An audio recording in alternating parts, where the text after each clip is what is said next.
Father Flaviano Villanueva ng SVD. Anong nangyari sa iyo, Padre? Doon sa trilyong pisong nakawan, hindi ka galit? Sa gawa-gawa, kaso at issue laban kay BP Inday, naggagalit-galitan ka? Tama yung sinabi ng iyong patron.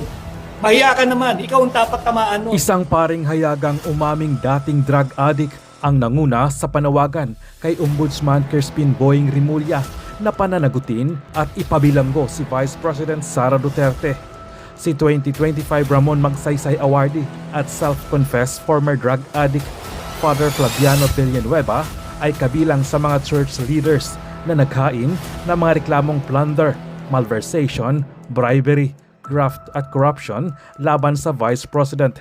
Kaugnay ng umano'y maling paggamit ng 612 million mula sa Office of the Vice President at Department of Education. Binigyang diin din niya ang panawagan sa Ombudsman na wakasan ang umano'y pagbabaliwala sa checks and balances ng konstitusyon at ituloy ang pananagutan ng sinumang sangkot anuman ang posisyon. Samantala, ayon pa kay Attorney Vic Rodriguez, anyay malinaw na may ibang direksyon at hindi na tunay na laban kontra korupsyon. Gusto nilang ipakulong si Vice President Sara Duterte kaya nila kinasuhan sa Ombudsman. Iba na ang direksyon. Imbis na yung magnanakaw sa bayan ang ipakulong, yung kalaban sa politika ang tinutumbok. Ano na ang nangyari sa bansa natin? Imbis na ayusin, lalo pang ginugulo. Ang korupsyon, ang gawing ingay ang demanda kay VP, kahit ilihis nila ang issue ng flood control and corruption at gawing ingay ang demanda kay VP Inday, hindi na naniniwala ang tao dahil masyado ng halata. Agree. They did not file cases against billions na ninakaw, kaya millions ang pilit na hinahanap. Kaya nga po yung pare, Katoliko ho ako, stakeholder ako sa Catholic community, sa Catholic Church. Yung pare na nakasuot pare pa kanina, yung Father Flaviano Villanueva ng SVD. Anong nangyari sa iyo, Padre? Doon sa trilyong pisong nakawan, hindi ka galit? Sa gawa-gawa, kaso at issue laban kay BP Inday, naggagalit-galitan ka? Tama yung sinabi ng iyong patron. Mahiya ka naman, ikaw ang dapat tamaan nun. Wala ka na sa ayos. And I have the right to speak dahil ako po ay bahagi ng komunidad ng Katoliko. At nagsuot pari ka pa, so may karapatan akong pumuna din sa iyo. Dahil ipokrito yung iyong pag-aakto kanina, na galit ka sa korupsyon, sinabi na ng COA na wala nga. Yung notice of disallowance is not equivalent to malversation.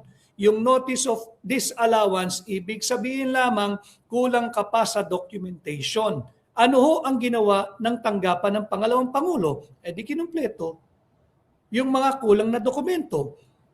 Sa tanging OVP lamang ho ba ang nakakatanggap ng notice of disallowance? Hindi. Normal po iyan. Sa lahat ng tanggapan hanggang barangay level, yung notice of disallowance, 5-5 po iyan pag ikay na sa gobyerno. Normal po iyan. Ang abnormal, pag hindi mo kayang tupdin yung kaukulang documentation na hinihingi ng Commission on Audit. Yun ang problema ngayon ng mga sangkot that goes all the way to the top dito sa Flood Control Fund anomaly, sa flood control ghost projects at yung substandard na flood control or flood mitigation projects. Si Emmanuel Fillartos, attorney, hindi na kaya ng Filipino ang 3 taon pa ni Bonget. Kaya nga po ang ating panawagan, mag-resign ka na. Maawa ka sa Pilipino, take the high road, magsakripisyo ka, kesa naman yung mga matagal nang nagsasakripisyong Pilipino na umasa sana sa iyong matinong liderato ang araw-araw mong binibigo hanggat ikaw ang nariyaan sa Office of the President. At kinakailangan na siyang magbitiw, mag-resign. Wala pong sedition dito. Ulitin ko, wala pong sedition dito. Nakaukit po iyon sa ating Article 7 ng saligang batas. Sabi ko nga nung huli nating diskurso, hindi ba? There are 4 recognized method or mode for creating a vacancy in the office of the President. Permanent disability, death, removal from office, malawak po ibig sabihin nun, removal from office at resignation. Kung merong probisyon sa ating saligang batas, ibig sabihin ito ay lawful, ito ay constitutional. No? Bagsak na po lahat piso natin. Ekonomiya, stock market, walang investor, wala na ring turista. I fully agree with you, Emmanuel Filartos. Basahin ko pa po yung iba, iba pa yung nandirito, para ho maging interactive. Sapagkat, ulitin ko, ang ating pong layunin, kitang-kita na natin pag magwi-weekend po, maglalabas sila ng maling naratibo para po yun ang pag-usapan ng mga pamilya over the weekend. Mga barkadahan, ng mga grupo ng kooperatiba, sa barangay level, sa terminal ng jeep, ng taxi, ng bus, ng tricycle, ng padjak, yung ating mga kapatid na magsasaka, yung mga mangingisda, ito po'y itutuwid natin, yung maling naratibo. Ginagamit po nila ang mga maling storya, ginagamit po nilang pantakip si Inday sa issue po ng kanilang korupsyon, drug addiction, at incompetence, at bagsak na ekonomiya. Si Noel Torrefiel, Israel, watching from Duncan, BC, Canada. Si Hener Gallego ng Guimaras. Hi, Hener.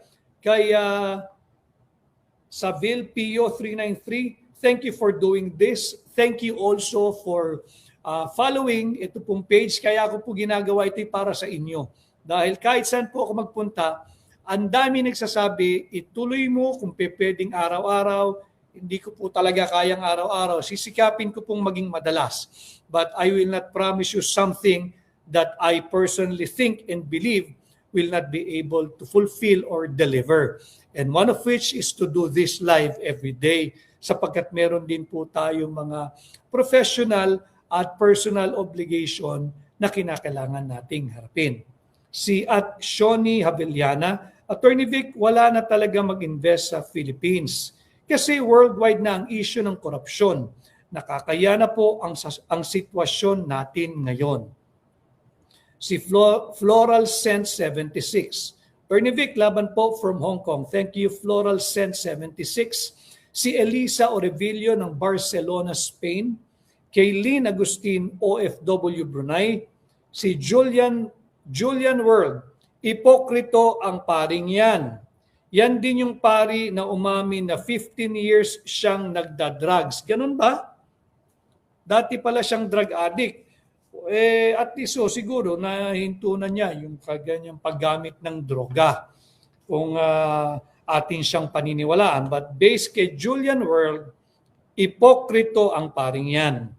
Yun din ang pari na umamin na 15 taon siyang nag-drugs. Naging drug addict. Maraming salamat sa information. So ito nga po, yung December 15, ano yung significance? Ano yung relevance? Ano yung kahulugan?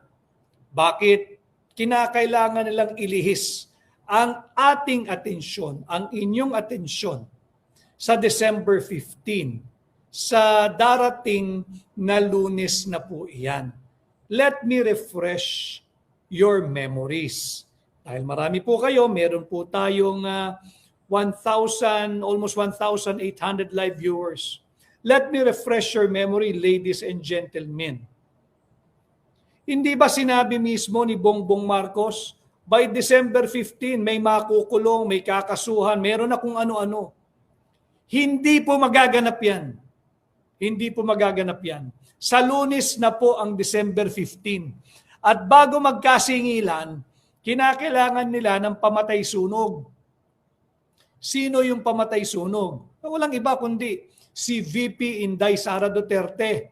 Bakit? Higit na malaking istorya po anything about VP Inday anything about Dutertes. Mapa Pangulong Duterte, mapa kay VP Inday, mapa kay Congressman Pulong, mapa kay Mayor Baste Duterte na ating kaibigan, kahit siguro kay Kitty Duterte.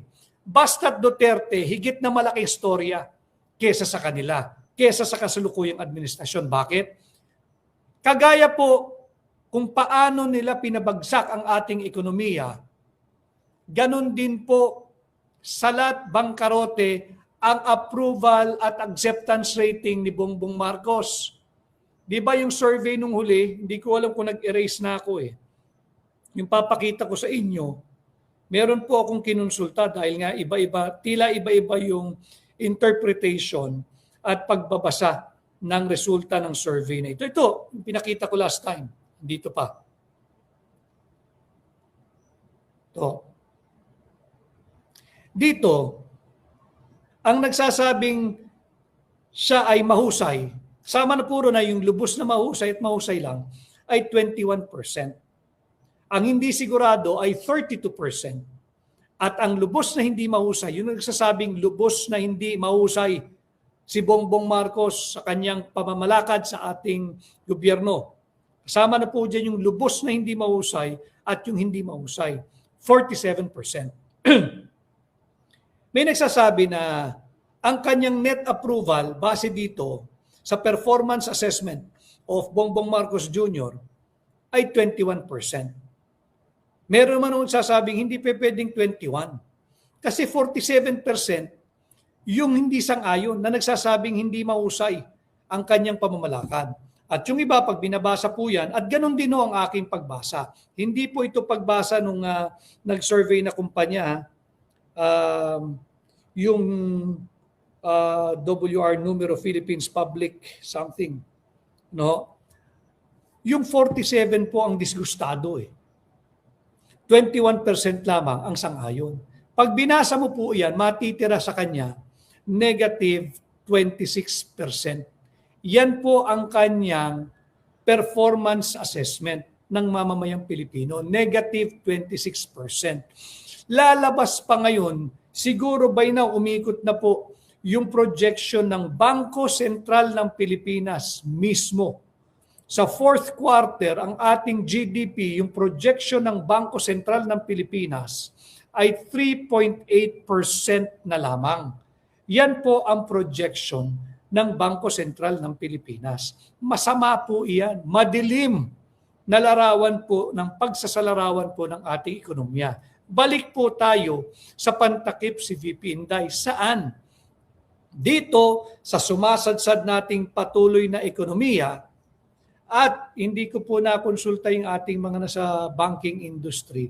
Hindi ko po natitiyak magkano nagsara ngayon ang trading sa palitan ng sa foreign currency trading. Baka po meron taga-bangko na narariyan, ano po tayo, message po kayo magkano nagsara. Mag-message po kayo kung magkano nagsara yung palitan po ng piso sa dolyar ngayong araw. So, yun nga po, yung December 15, yung budol na ICI, na naglayasan na po yung may mga magagandang pangalan. Isa na lang natitirang may magandang pangalan dyan eh. Yung dating country manager, CPA, at country manager ng SGV. Yung pangunahing auditing at tax advisor company or firm, yung Miss Rosana Fajardo. Yung dalawang may magandang pangalan, lumayas na po eh. Bakit? Budol ho kasi. Budol ho yung ICI. In fact, yung ako'y hanga talaga eh. Doon sa taong unang napisil at napusuan, I think she was offered to be the chairperson of the ICI. Dati po itong bahagi ng kataas-taasang hukuman or Supreme Court, si dating Associate Justice Bernabe ng Supreme Court. Tumanggi siya for personal reason perhaps, pero magandang desisyon yung kanya. Naglayasan na po doon eh. Naglayasan na po yung mga matitinong tao sa ICI. Ang natitira na lamang ho dyan, sa mga natira dyan, ay yung Miss Rosana Fajardo. Ganito pong projection na mismo ang BSP na 3.8% na lamang ang kanilang projection or forecast sa ating magiging economic growth or performance for the fourth quarter. Pumasok po yung information ngayon, ang US dollar to Philippine peso ay 59.097 centavos. Nasa 59 pesos pa rin po ang halaga ng $1 kontra piso. Bakit mahalagang pag-usapan din ho ito? Hindi nyo ho ba napansin? At this time of the year, bumubuhos na po yung inward remittance ng ating mga mahal na overseas Filipino workers at Filipino migrants. At this time of the year, papik na po ito dapat nagte-temper or napapakalma na po natin. Bumababa na po dapat yung halaga ng dolyar kontra piso. Pero katangi-tangi, itong taong ito kung saan talagang tinira yung unconstitutional, invalid, unlawful 2025 national budget, middle of the month of December na po tayo, 59 pesos pa rin ho ang halaga ng $1. Ang katumbas ng $1. Masamang pangitain po ito. Alam nyo po lahat yan, yung mga mahal nating overseas Filipino workers and migrants. Alam ninyo, hindi ninyo matiis yung inyong mga mahal sa buhay na kahit paano maitawid natin ang Pasko. Kaya nga kayo nagpakalayo-layo, naghanap ng mas magandang oportunidad o di kaya'y oportunidad upang masuportahan ang inyong mga mahal sa buhay dito sa Pilipinas, nagpapadala talaga kayo ng inyong remittance. Lumalakas talaga, bagamat panandalian lang, ang ating piso kontra dolyar.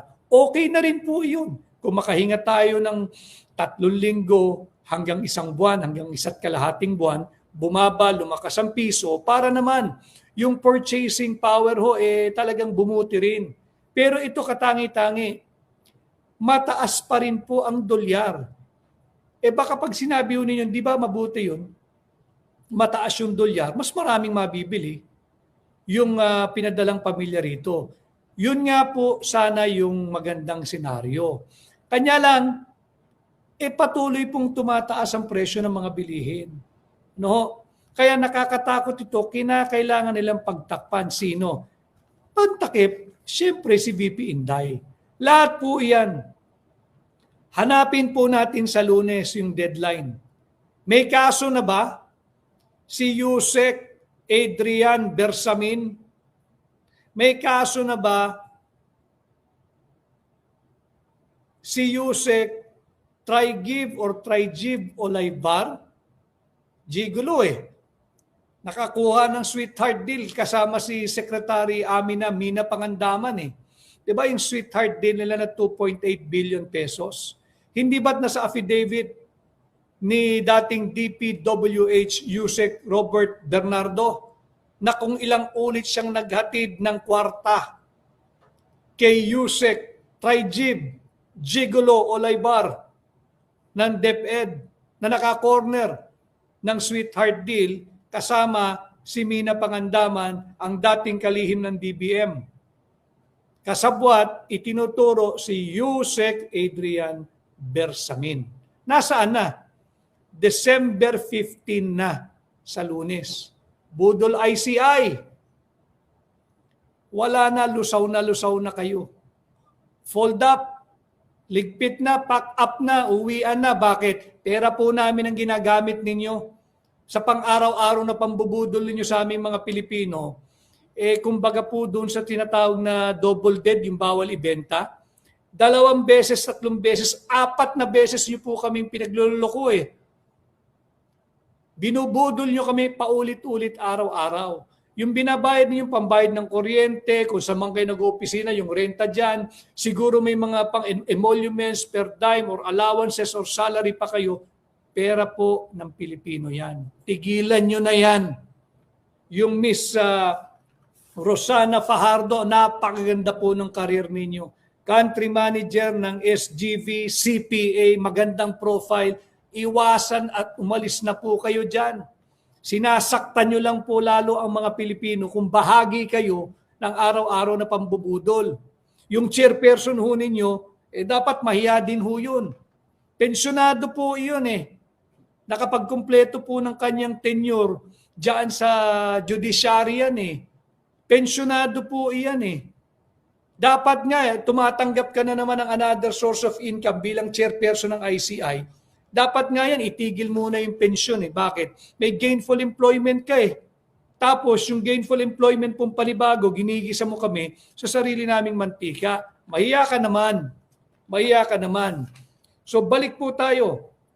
Pantakip lang po yung ginagawa nilang storya laban kay Vice President Inday. Pantakip po sa meltdown ng budol ng ICI. Pantakip po, ito isa pang gigolo ito Ginawa po itong poster boy ng corruption. Ulitin ho natin ito. Dahil nagpahayag na malapit na raw pong matapos ang Blue Ribbon hearing o pagdinig ng Blue Ribbon dito sa flood control funds anomaly at yung ghost flood control projects at yung mga substandard ghost flood control projects. Budol dun po iyon. Paano mo tatapusin ang pagdinig ng Blue Ribbon? Yung mismong poster boy, yung ginawang Exhibit A ng mismong kasalukuyang chairman ng Blue Ribbon na si Senador Ping Lacson, na ang pangalan ay Congressman Arnan Panaligan ng 1st District ng Oriental Mindoro. Yung mga taga Mindoro, nalalaman nyo ito. Di ba ginamitan pa ng team ni Ping Lacson ng GPS, ng drone, at talagang nakita ng tao niya, nag-field work sila, nag-field investigation sila, nag-ocular inspection sila, kundi substandard ghost project or overpriced yung project na pinasinayaan ni Congressman Arnan Panaligan ng 1st District ng Oriental Mindoro. Ano na nangyari dito? Hindi na ho pinag-uusapan budol po rin ito. Tapos mag-aanunsyo, malapit na raw po ma-terminate or matapos ang pagdinig ng Blue Ribbon. Pambubudol po iyan. Anong kailangan gawin? Maggawa kayo ng issue laban kay VP Inday. Sigurado, matatakpan yan. Hindi ho, mulat na po ang mamamayang Pilipino. And I was forced to humabol po ngayon sa ating live dahil nais nating ituwid itong malisyoso at maling naratibo na inilalako na naman ng administrasyon. Wag ho tayong pumayag dyan. Nasaan na si dating Secretary Manny Bonoan? Di ba tagal na nating sinasabi?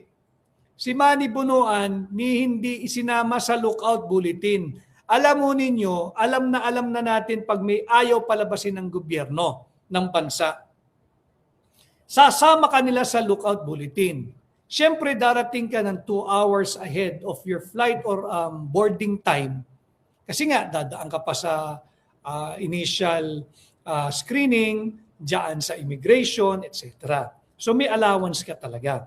Ang ginagawa hong sistema dyan, pag may pinag-iinitan ng gobyerno o talagang may binabantayan ng gobyerno, sasama ka sa lookout bulletin hanggat wala pang hold departure order.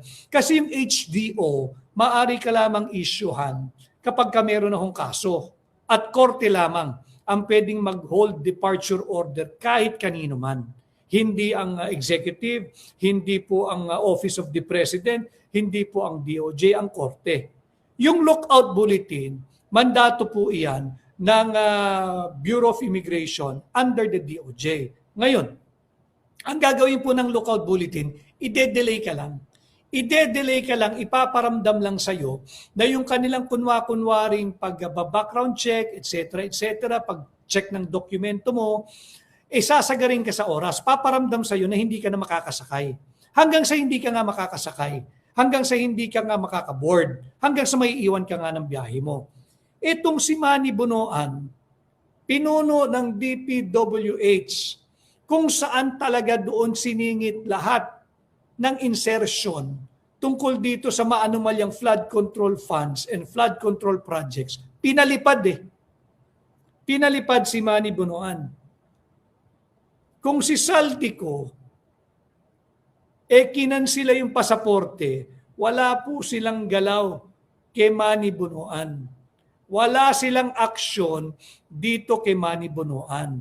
Anong gagawin para makalimutan? Banatan si BP Inday. Kasuhan si BP Inday. Intrigahin si BP Inday. Predictable na ho. Predictable. At hindi ito nakikita ng administrasyon. The reason bakit hindi sila makaahon-ahon sa kumunoy na kanilang kinasasadlakan sapagkat they have become too predictable. Kinakailangan ilalagay lagi ang Duterte name, kahit sino pa sa Duterte, sa chopping board. Tatadta rin, sisiraan, yuyurakan, kakasuhan. At ilalabas sila istorya pagpapunta tayo ng weekend. Para yun ang magpag-usapan over the weekend. Hindi na po ngayon. Hindi na po ngayon. Kaya atin itong tinutuwid. Ano ho?